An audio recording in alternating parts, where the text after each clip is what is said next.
সেই মহাদেব ভস্মে সজ্জিত হন। কিন্তু আজ যিনি সামনে দাঁড়িয়ে আছেন তিনি অন্য কোনো মহাদেব। আজ আমি বুঝে গেছি যে শক্তির শিব কখনো গঙ্গার হতে পারবে না।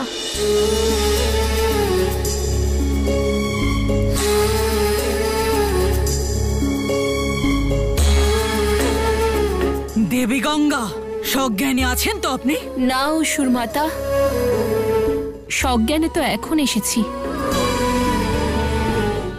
আজ আমি এই সত্য বুঝে গেছি যে এই মহাদেবকে বিবাহ করলেও কখনো ভালোবাসতে পারবো না,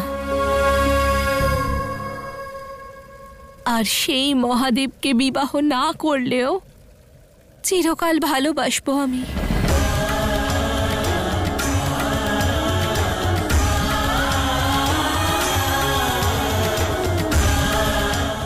পার্বতী,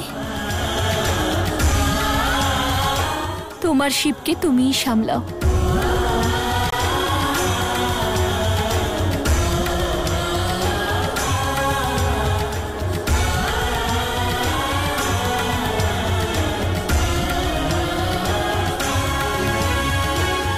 মাতা গঙ্গা, আপনার বুদ্ধি ভ্রষ্ট হয়ে গেছে। আমরা সকলে এত চেষ্টা করে শিব শক্তিকে পৃথক করার অন্তিম পর্বে পৌঁছেছি, আর এখন আপনি পিছিয়ে যাচ্ছেন। হ্যাঁ, কারণ এ অনর্থ, অসম্ভব। আমি এই সত্য বুঝে গেছি, তুমিও বুঝে নাও। আদি থেকে অন্ত পর্যন্ত, আর তারপরেও আমরা থাকি বা না থাকি, শিব শক্তি সর্বদা থাকবেন, শিব শক্তি সর্বদা থাকবেন, শিব শক্তি সর্বদা থাকবেন। সংসারের জন্য, একে অপরের জন্য।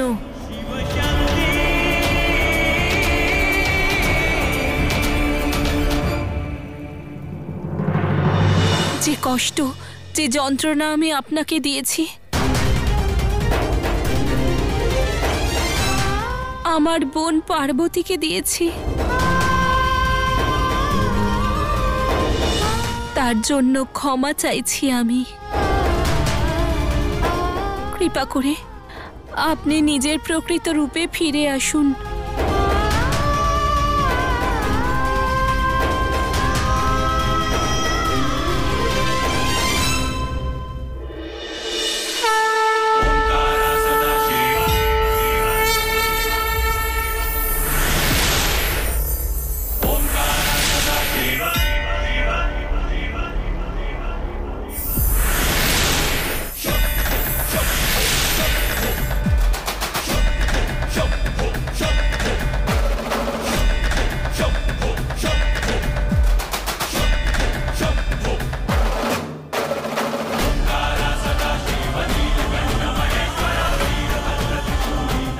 আপনার এই ছবিকে মনের মধ্যে নিয়ে যাচ্ছি মহাদেব, আর ফিরে আসব না। আমি পিছিয়ে গেছি, কিন্তু আমার ভালোবাসার গভীরতা কমেনি। অনুমতি দিন।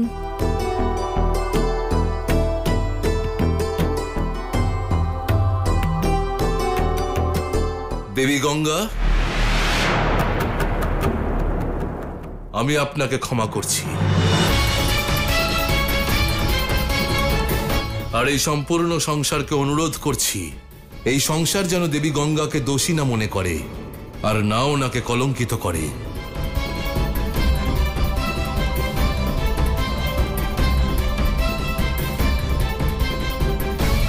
ধন্যবাদ মহাদেব, আপনাকে অনেক অনেক ধন্যবাদ।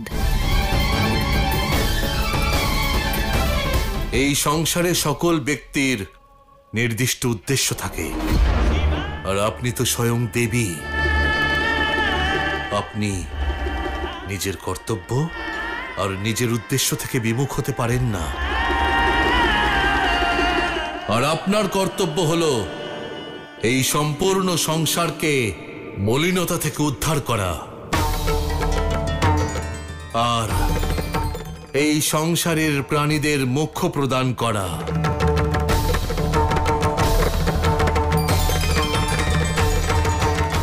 সেই জন্য আপনাকে শিবের জটায় স্থান গ্রহণ করতে হবে, স্থান গ্রহণ করতে হবে, স্থান গ্রহণ করতে হবে।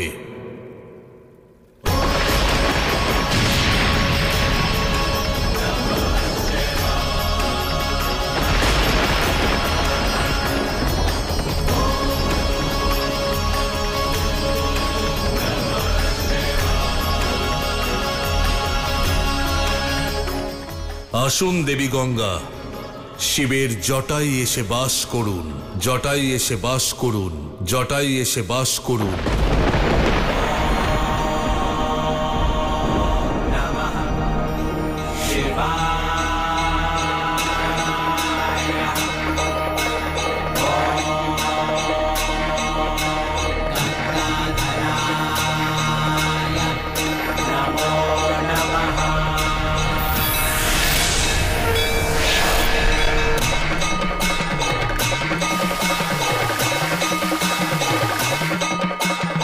अपने शीश पे धर के गंगा आज बने गंगाधर शिव। हर हर महादेव, हर हर महादेव, हर हर महादेव, हर हर महादेव, हर हर महादेव। तप त्याग है, धना भी है।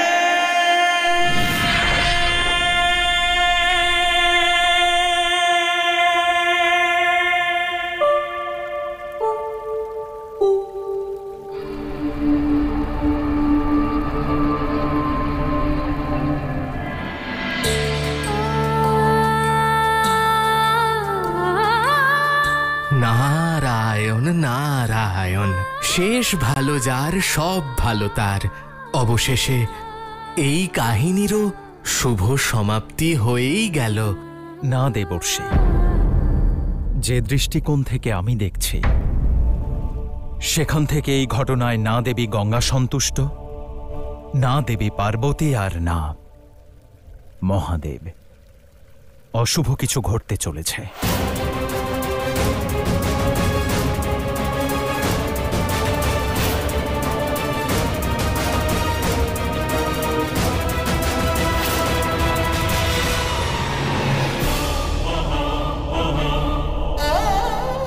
মাতা, তুমি কি দেখছো?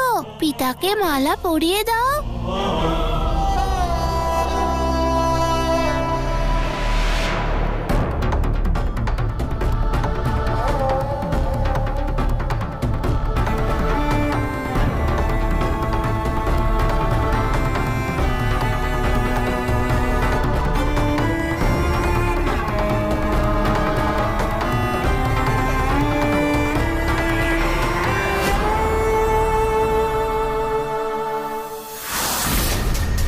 যখন মনের মিল হয় না, সিদ্ধান্ত মেলে না, তখন শুধু মালা পরিয়ে সম্পর্কের জটিলতা দূর হয়ে যায় না মহাদেব।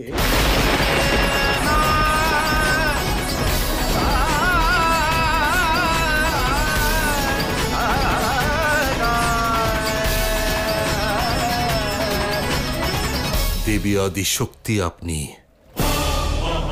আর এই মুহূর্তে সম্পর্কের চেয়ে বেশি জটিল আদিশক্তিকে মনে হচ্ছে। জটিল হয়ে গেছে আদিশক্তি নিজের অপমানের কারণে, আপনার অন্যায়ের কারণে, আপনার অন্যায়ের কারণে, আপনার অন্যায়ের কারণে।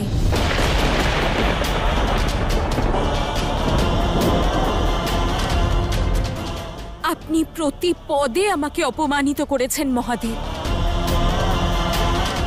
যে দেবী গঙ্গা শিব শক্তির সংসারকে ভঙ্গ করার প্রচেষ্টা করেছে, তাকে শাস্তি দেওয়ার পরিবর্তে আপনি তাকে মস্তকে স্থান দেওয়ার সম্মান দিয়েছেন। কৈলাসের অধীশ্বরীর সঙ্গে আপনি সেই গঙ্গাকেও আপন করে নিতে চান, যে কিছু মুহূর্ত পূর্বেই আপনাকে আমার থেকে কেড়েই নিচ্ছিল। এ অপমান নয়, অন্যায় নয়, তাহলে কি? যাকে আপনি অপমান বলছেন তা জগৎ কল্যাণের সাধন, আর জগৎ কল্যাণের ঊর্ধ্বে শিবের কাছে না কোনো সম্পর্ক, আর না শক্তি, আর না শক্তি, আর না শক্তি।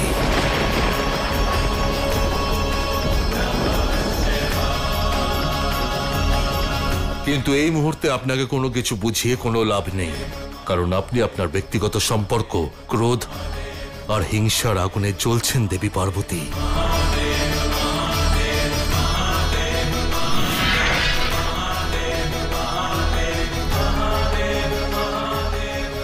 আপনি এইভাবে আমাকে ছেড়ে যেতে পারেন না মহাদেব। আপনার অপমানের অগ্নি এখনো আমার অন্তরে প্রজ্বলিত আছে।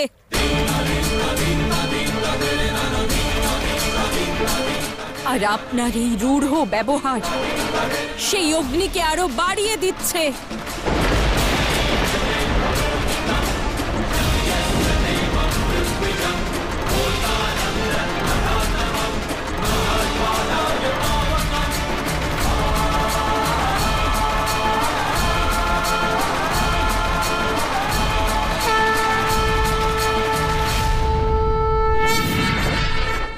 আমার প্রশ্নের উত্তর না দিয়ে আপনি কোথাও যেতে পারবেন না।